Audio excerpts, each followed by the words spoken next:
কি অদ্ভুত নিয়তি! যেখানেই শুরু সেখানেই শেষ। ২০১০ সালের আগস্টে তিনি ফুটবলে যোগদান করেন।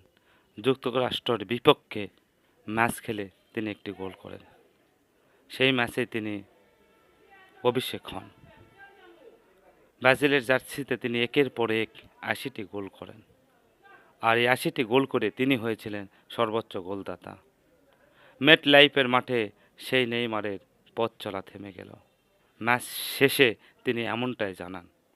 ম্যাচের ৬৭ মিনিটে তিনি মাঠে নেমেছিলেন ব্রাজিল ভক্তদের সান্ত্বনা দেওয়ার জন্য।